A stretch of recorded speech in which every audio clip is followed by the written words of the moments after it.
You have to admit that watching this lesson will help you to improve your vocabulary and be able to convince others to do things. Welcome to Jen's Jyugyou. My name is Jen, and today I'm going to teach you 20 different expressions that you can use to persuade someone to do something in English. The first expression for today is you have to admit that, and after the word that, you need to use a gerund, which is a verb plus ing. If I have a friend who's thinking about maybe starting their own business, I might say to them, you have to admit that running your own company has lots of good advantages. Expression number 2 is you have to agree that, and after that, again, you should use a gerund. For example, same friend, if I'm trying to convince them to start their own business, I could say, you have to agree that being an entrepreneur has a lot of great rewards. Expression number 3 is surely you can see that. And after that, use a gerund. For example, if I have a friend who doesn't exercise very much and I want to convince them or persuade them to exercise, I might say, surely you can see that exercising is good for your health. Expression number 4 is, don't you think it's a good idea to? And then after to, you need to use a base verb. For example, if I want to convince my husband that we need to save money, I might say to him, don't you think it's a good idea to save money for the future?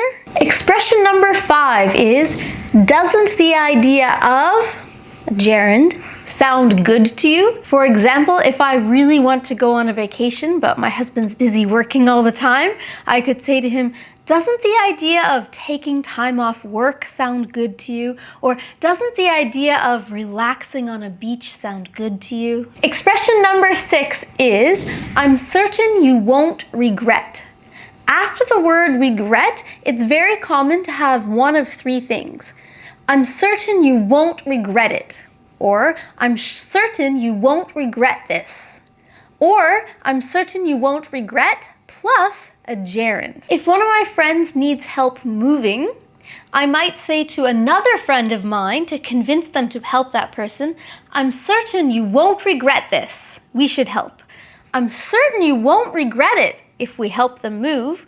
Or, I'm certain you won't regret helping him. Expression number 7 to convince someone to do something is using a gerund and then couldn't hurt. For example, if I want someone to do volunteer work with me, I could say, volunteering wouldn't hurt. Or if I want to convince someone to take a break because they're really stressed from working too hard, I could say, hey, you should take a break. Taking a break wouldn't hurt.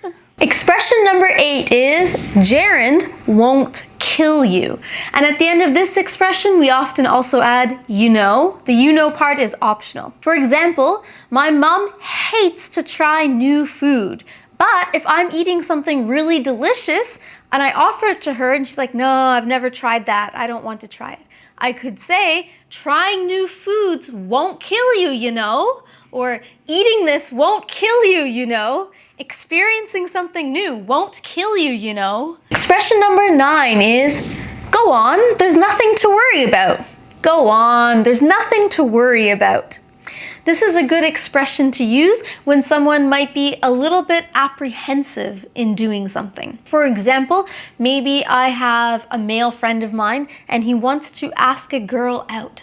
I might say to him, go on, there's nothing to worry about.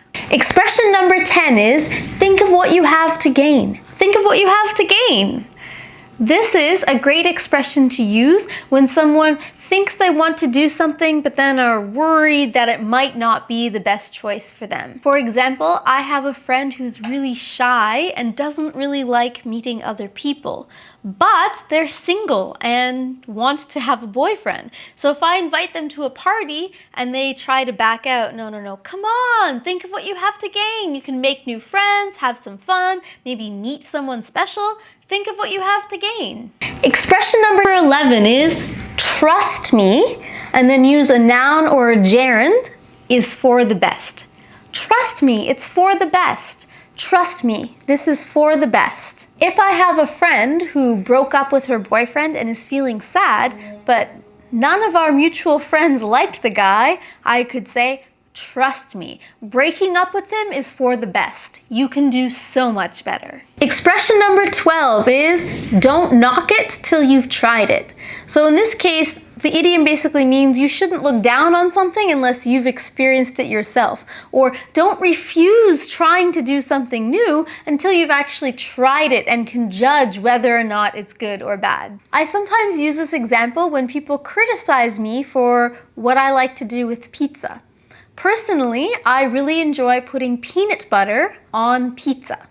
A lot of people think it sounds disgusting, but I'd say to those people, try some. Don't knock it till you've tried it. This is a great idea. I want to convince you to eat this pizza. Don't knock it till you've tried it. It's great. Expression number 13 is imagine what you'll be missing if you don't, and after don't, use a base verb. So whatever the base verb is, and the rest of the sentence is what you're trying to convince the other person to do. So you're basically saying if you don't do this thing, you're going to miss a lot of opportunities or chances or things like that. So imagine what you'll be missing if you don't, plus a base verb. If I am planning a road trip with some friends and I invite another one of our friends to come with us and she says, oh, I don't know, and she doesn't seem like she wants to come, to convince her, I might say, imagine what you'll be missing if you don't come with us. Or imagine what you'll be missing if you don't attend the road trip. Expression number 14 is very informal. It is don't be a party pooper. Don't be a party pooper.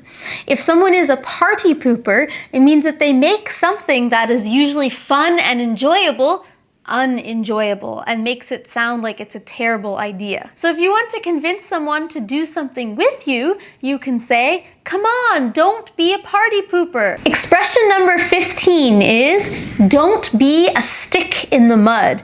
Don't be a stick in the mud. If someone is a stick in the mud, it means that they are very dull and boring and unadventurous. They don't want to try new things. So if I'm trying to convince, say, my mom who I mentioned who doesn't like to try new things, if I'm trying to convince her to go somewhere new or do something new, I can use this expression, come on, don't be a stick in the mud. Expression number 16 is don't be a chicken. Don't be a chicken. If you call somebody a chicken, it means that you think they are too scared to do something. They are not brave. So if you tell someone don't be a chicken, it means you're trying to convince them to do something that they are scared of doing.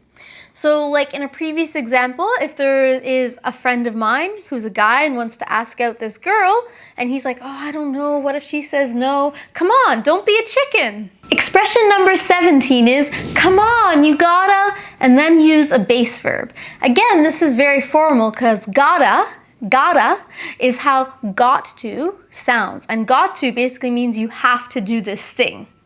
So this is a way to convince someone that you think they should do whatever the action is. Come on, you gotta. So if I'm having a party, come on, you gotta come. Or if one of my friends is very lazy and they need to study but they aren't, come on, you gotta study. Expression number 18 is, what have you got to lose? What have you got to lose? This is also a good expression to try and convince someone to do something if they are feeling a little bit nervous, like, should I do this? Shouldn't I do this? For example, if someone's looking for a new job and there's a company they really want to work at, but they're worried that their education and qualifications aren't enough to get the job, come on, what have you got to lose? Right? They should at least try. Expression number 19 is, come on, there's nothing to lose. So previously was, what have you got to lose? This time is, come on, there's nothing to lose. This is even more persuasive. Expression number 20 is, why don't you give it a go? It'll be great. So if someone is thinking about starting their own business, come on, why don't you give it a go? Or if someone is thinking about trying some kind of new food, but they're apprehensive, why don't you give it a go? A lot of the expressions today are great ways to convince or to persuade someone in casual conversation with friends. If you'd also like to learn how to make suggestions for talking with friends, please check out a video I've made about that over here. Give it a go. You'll love it. So today, you learned 20 different expressions that you can use to convince someone to do something. 20 useful expressions to persuade someone to do something. And now it's time for Question of the Day. Today's question is, when is a time that you persuaded someone to do something? Let me know in the comments below. Thank you so much for watching this lesson. If you found it useful, doesn't the idea of subscribing sound good to you? Also, why don't you give this video a thumbs up? What have you got to lose? Good luck with your English studies. See you in the next lesson.